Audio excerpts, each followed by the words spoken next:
Good afternoon students, मैं संदीप कुमार शुक्ला आप सभी के साथ जनरल इंजीनियरिंग सब्जेक्ट को डिस्कस कर रहा हूँ। पिछले वीडियोज़ में हमने नॉर्टन थ्योरम को देखा था। इस थ्योरम के अनुसार हमें पता चला कि अगर कोई कॉम्प्लिकेटेड सर्किट है और उसमें किसी एक प्रतिरोध की वैल्यू लगातार बदल रही है, जिसकी वजह से उस प्रतिरोध के अक्रॉस करंट बदल रही है, तो हम इस बदलती हुई धारा को और पावर को कैलकुलेट कर सकते हैं सिंप्लीफाइड तरीके से। नॉर्टन थेवेनिन जी ने बताया था। ठीक है, इसमें हमें क्या करना है कि जो धारा जिस प्रतिरोध की वैल्यू लगातार बदल रही है उसे हम सर्किट से अलग कर देंगे तो हमें ओपन सर्किट मिल जाएगी।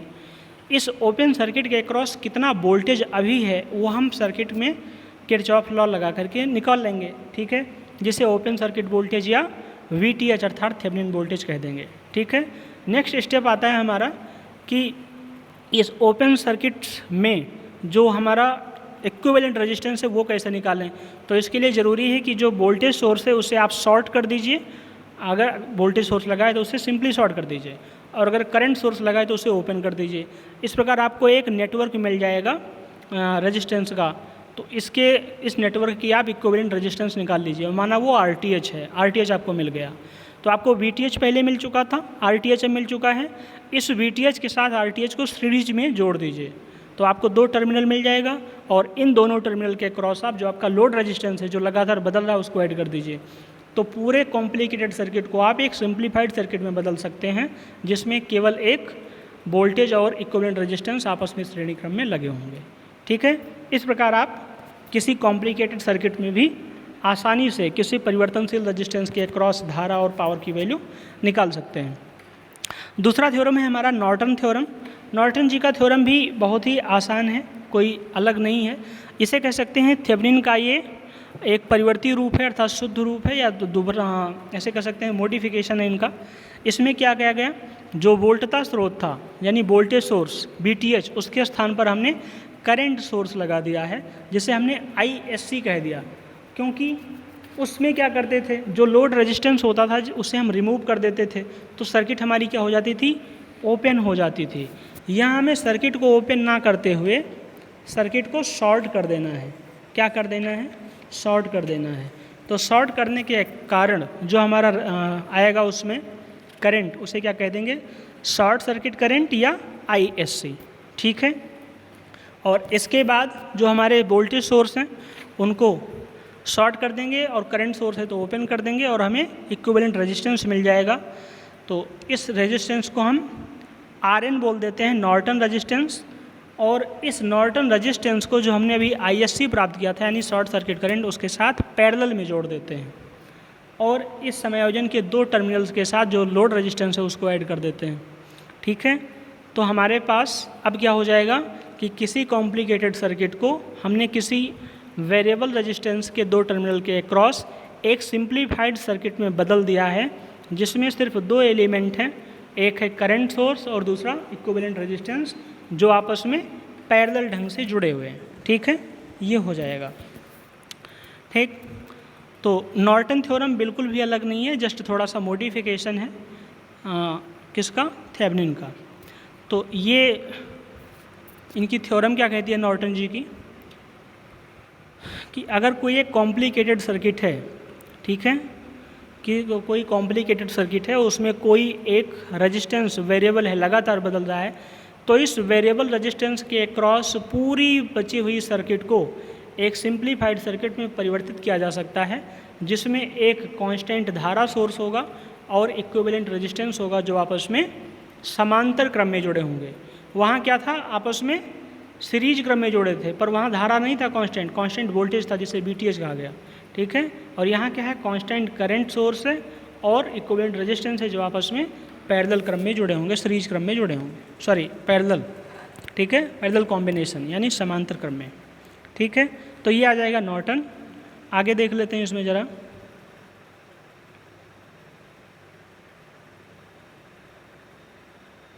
इधर हमारा गैप है, यहाँ चेक कर लेते हैं।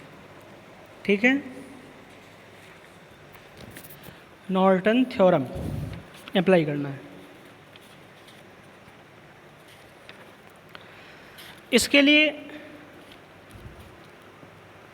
लोड रेजिस्टेंस हटाना ज़रूरी है, आपको पता होना चाहिए, ठीक है। तो इसमें भी हमें वही 4-5 स्टेप करने हैं। अगर लोड नॉर्टन थ्योरम अप्लाई कर रहे हैं तो क्या करेंगे, सबसे पहले लोड प्रतिरोध को सर्किट से बाहर कर देंगे और प्रतिरोध के दोनों बिंदुओं को शॉर्ट कर देंगे, ठीक है। लोड प्रतिरोध RL को परिपथ से बाहर कर देंगे तथा लोड प्रतिरोध के दोनों बिंदुओं को शॉर्ट कर देंगे, ठीक है। अब किरचॉफ नियम की सहायता से इस शॉर्ट सर्किट के अलॉन्ग जो करंट आ रही है उसे निकाल लेंगे, जैसे ISC या IN कह देंगे। उसके बाद हमें क्या चाहिए, इक्विवेलेंट रेजिस्टेंस चाहिए। इसके लिए जितने एनर्जी सोर्सेस लगे हैं सर्किट में, अगर वोल्टेज है तो उसे शॉर्ट कर दीजिए और करंट है तो उसे ओपन कर दीजिए, ठीक है। तो हमें क्या मिल जाएगा, इक्विवेलेंट रेजिस्टेंस मिल जाएगा, जिसे हम RN कह देंगे, RN या नॉर्टन रेजिस्टेंस, ठीक है। अब क्या करना है, जो लोड रेजिस्टेंस है उसके अक्रॉस जो हमें रेजिस्टेंस मिल चुका है RTH या RN, ठीक है, उसे जो हमें शॉर्ट करंट मिली थी ISC उसके साथ पैरेलल कॉम्बिनेशन में जोड़ देना है। एक बार फिर से देख लेते हैं उसी एग्जाम्पल के थ्रू जो हमने पिछली बार देखा था।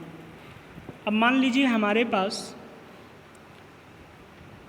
यहाँ देखें ऊपर, ये ठीक है, जगह थोड़ा ज़्यादा है, ये रहा काम। सबसे हमारा जो सर्किट था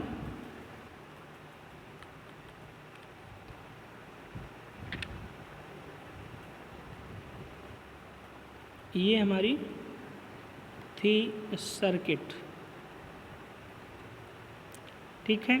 ये वोल्टेज था, इसको A पॉइंट, ये B, ये C, ये D, ये E और ये F पॉइंट था।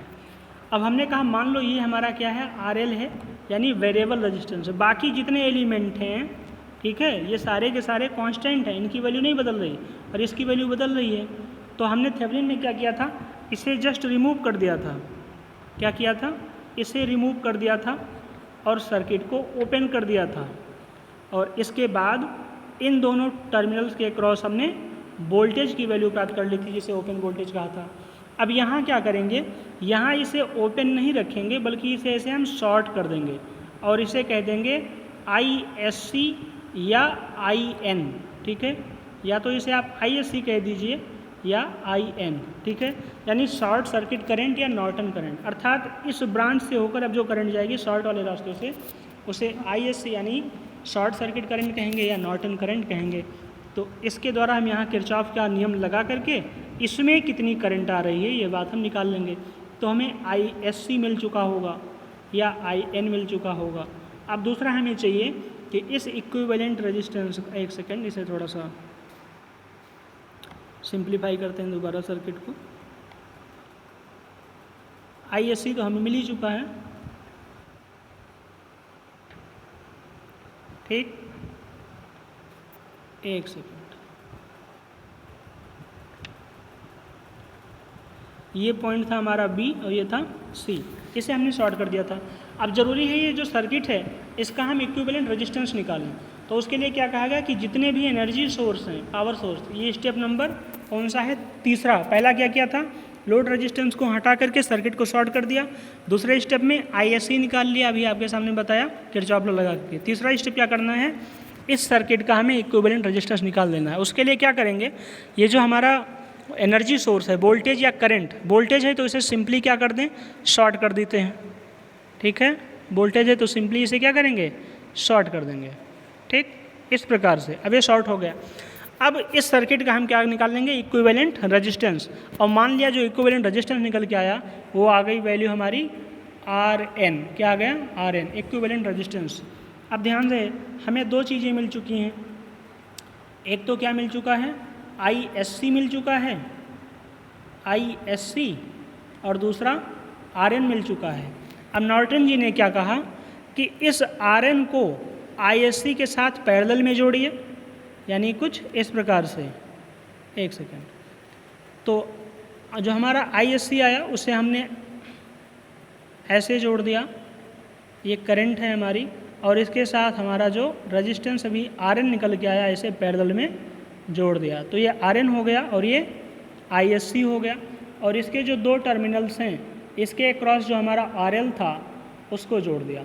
तो इस प्रकार से हमें क्या मिल जाएगा, नॉर्टन इक्विवेलेंट सर्किट मिल जाएगी। क्या मिल जाएगी, नॉर्टन्स इक्विवेलेंट सर्किट। तो ये बहुत ही आसान है, बहुत बिल्कुल भी इसमें मुश्किल का काम नहीं है, आसानी से आप कर सकते हैं। ठीक है, बस काम क्या करना, जो भी सर्किट दिया है उसमें जो रेजिस्टेंस है जिसके अक्रॉस वैल्यू बदल रही है वही वेरिएबल रेजिस्टेंस होगा।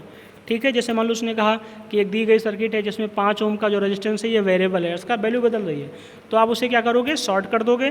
शॉर्ट करने के बाद आप शॉर्ट सर्किट करंट निकालोगे, अर्थात उस ब्रांच से जो करंट बह रही है उसे निकालोगे। कैसे निकालोगे, किरचॉफ लॉ अप्लाई करके। तीसरा स्टेप है, अब इस पूरे सर्किट का हमें इक्विवेलेंट रेजिस्टेंस निकालना है। इक्विवेलेंट रेजिस्टेंस निकालने के लिए बहुत आसान काम, जितने ऊर्जा सोर्सेस हैं उसे हटा दीजिए, एनर्जी सोर्सेस को। कैसे हटाएंगे, वोल्टेज सोर्स को शॉर्ट करके और करंट सोर्स है तो ओपन करके।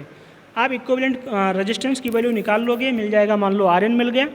और अब क्या करना है, नेक्स्ट स्टेप क्या कहता है, चौथा स्टेप, कि ISC जो मिली है उसके साथ Rn को पैरेलल में जोड़ दीजिए, और फिर जो दो टर्मिनल मिल रहे हैं उसके अक्रॉस RL को पैरेलल में जोड़ दीजिए। तो इस प्रकार से आपको मिल जाएगा नॉर्टन्स इक्विवेलेंट सर्किट, जो भी आपको यहाँ पर दिख रही है। ठीक, अब नॉर्टन इक्विवेलेंट अगर सर्किट हमें मिल गई है तो हमें क्या मिलना चाहिए, फिर आगे हमें इक्विवेलेंट लोड करंट मिलना चाहिए। लोड करंट मिलना चाहिए किसके अक्रॉस, लोड रेजिस्टेंस के अक्रॉस। कैसे मिलेगी ये देखना ज़रूरी है ना। तो अब हमारी जो नॉर्टन सर्किट बन के आई वो कुछ इस प्रकार से बन के आई है। जो नॉर्टन सर्किट है हमारे पास वो ऐसे है ना,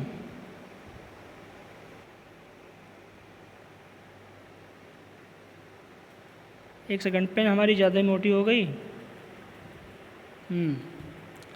थोड़ा सा पेन की मोटाई यानी थिकनेस चेंज करते हैं। ओके, अब ज़रा देखिए, एक करंट फ्लो हो रहा है, ऐसे हमने कह दिया ISC, और यहाँ हमारा है ये Rn यानी नॉर्टन रेजिस्टेंस। ये H नहीं है, N है, याद रखना, N।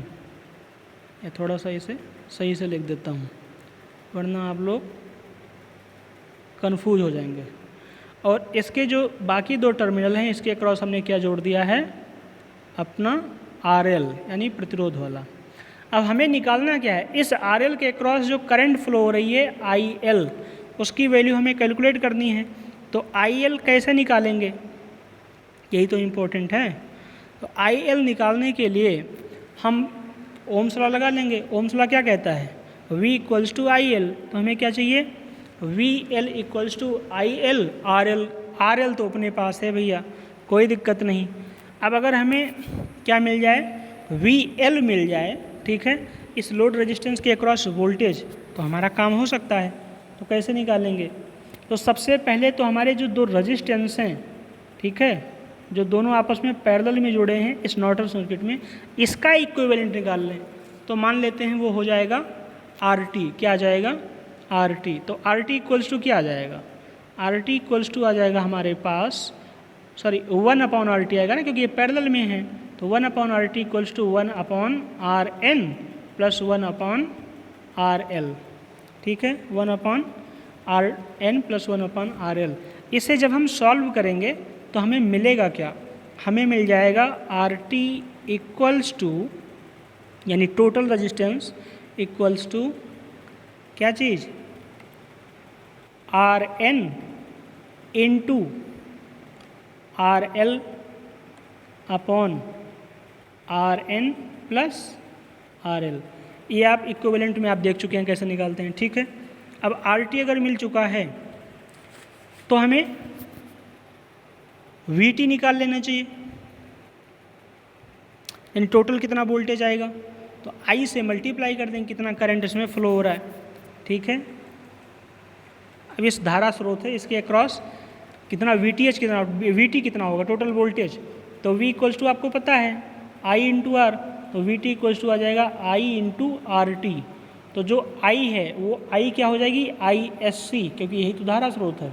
ठीक है, तो हमारे पास जो VT आ जाएगा वो आ जाएगा VT equals to ISC into RT। पर हमें VT नहीं, हमें तो VL चाहिए था, और VL कहाँ से हमें मिलेगा, ठीक है। अगर हम VL निकालना है हमें तो क्या करेंगे? बोलो।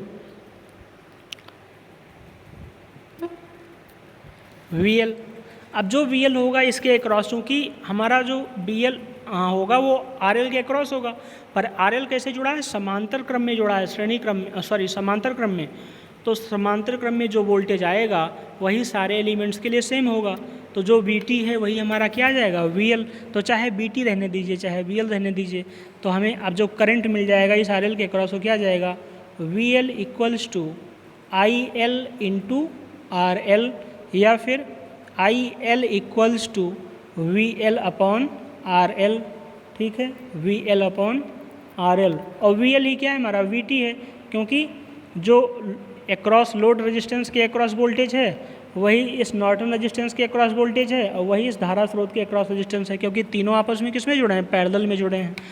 आपने पिछले लेक्चर में पढ़ा था कि अगर 3 रेजिस्टेंस या 3 एलिमेंट्स पैरेलल में जुड़े हों तो उनके एक्रॉस वोल्टेज सेम होता है। तो VT भी आपने निकाल लिया था। नेक्स्ट हमारे पास क्या आ जाएगा? IL इक्वल्स टू VT, और VT की वैल्यू क्या आ गई थी? ISC into RN into RL upon RN plus RL। तो ये तो हो गया VT। ठीक है, ये वाला पूरा टर्म है VT, और इंटू RL आ जाएगा। तो ध्यान रहे हमारे पास RL से RL क्या हो जाएगा? कैंसिल हो जाएगा। IL के लिए V अपॉन RL हो जाएगा, तो अपॉन में रहेगा, तो RL से RL कैंसिल हो जाएगा। बचेगा क्या? बचेगा IL equals to ISC into क्या चीज़? RN upon RN plus RL। ठीक है, ये हो जाएगा।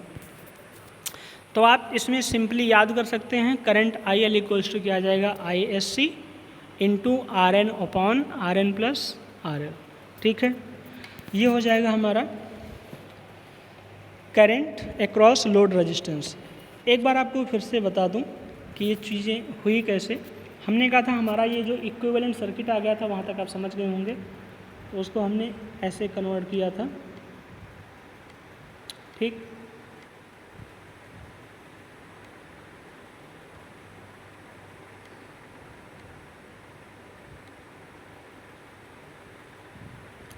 ठीक है।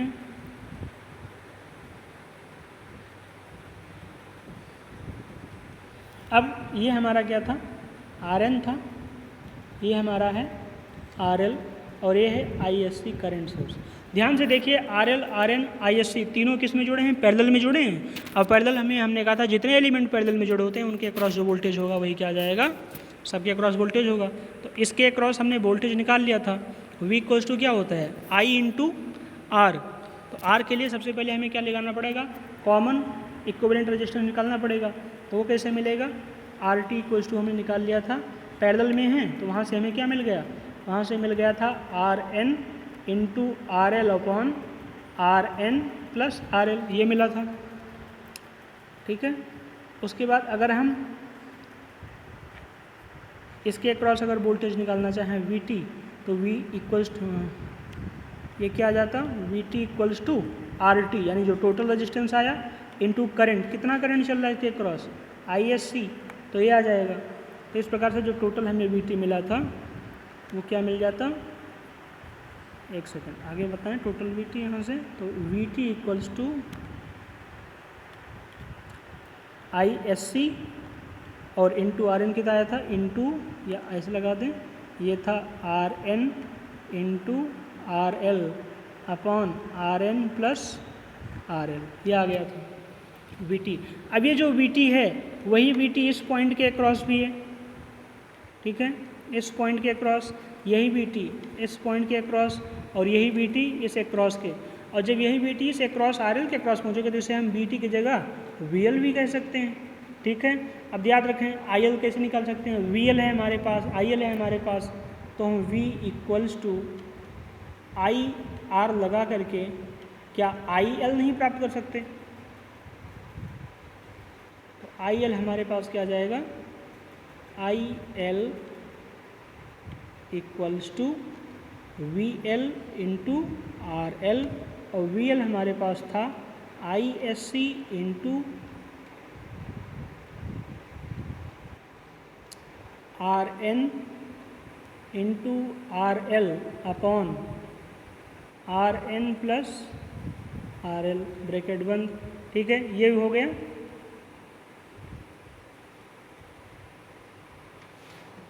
आई एल निकालना है, तो ये क्या, यहाँ स्लैश में क्यों नहीं आया वैल्यू, ये V L upon R L आएगा ना, I L equals to V L upon R L, और अपॉन कर देंगे यहाँ टोटल आर एल, तो आर एल से आर एल हम क्या कर देंगे, कैंसल।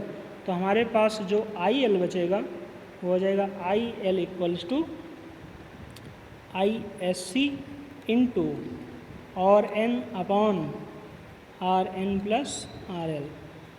इस प्रकार से हमें टोटल करंट ये मिल चुका होगा। तो आई थिंक आपको ये वैल्यू समझ में आ गई होगी कि आई एल कैसे मिला। ठीक है, परेशान मत होइए अगर थोड़ी कन्फ्यूजन कहीं रह भी गई है, तो हम जब क्वेश्चन करेंगे तो उसमें बहुत अच्छे से आपको समझाते हुए दिखाएंगे कि कैसे कैसे क्वेश्चंस के द्वारा इसको हम सॉल्व करेंगे आगे। ठीक है, बस आपको बस इसमें दो चीज़ें याद रखनी है, तो इसका जो स्टेटमेंट है और दूसरा स्टेप्स, 4-5 स्टेप जो हमारे पास। स्टेटमेंट क्या था कि अगर कोई कॉम्प्लिकेटेड सर्किट है, उसमें कोई रेजिस्टेंस वेरिएबल है, तो इस वेरिएबल रेजिस्टेंस के अक्रॉस पूरी सर्किट को एक सिंप्लीफाइड सर्किट में बदल सकते हैं, जिसमें एक कांस्टेंट धारा स्रोत होगा और एक इक्विवेलेंट रेजिस्टेंस होगा जो आपस में समांतर क्रम में जुड़े होंगे। बात खत्म। ये हो जाता है आर एन। याद रखना, इस थ्योरम को आपको क्या नाम है, जो थ्योरम होती है डेफिनेशन से तो भाई याद ही करना पड़ता है, और उस थ्योरम को अप्लाई करते हैं क्वेश्चंस में। ठीक है, तो ये हमारा रहा नॉर्टन थ्योरम। अगले टर्न पर हम इसमें देखेंगे, क्वेश्चंस देखेंगे और इन दोनों थ्योरम का ज़रा कंपैरेटिव स्टडी करेंगे, कैसे कैसे कंपैरिजन करें, तुलना करें। ठीक है, तो आज के लिए यहीं तक, अगले टर्न में मिलेंगे, और उम्मीद है ये वीडियो जो आपको थोड़ा सा अच्छे दिन मिलेंगे, अच्छे क्वालिटी में मिलेंगे, आसानी से आप इन्हें देख सकते हैं। ठीक है, तो अपने घर पर आप लोग रहिए, अपने आप को सुरक्षित रखिए। और हाँ, अटेंडेंस की एक बार फिर से बता दूं, ऐसे बहुत सारे स्टूडेंट हैं जिनके अटेंडेंस हमें मिल नहीं पा रहे हैं, शायद उनसे वीडियोज़ मिस हो रहे हैं या क्या है।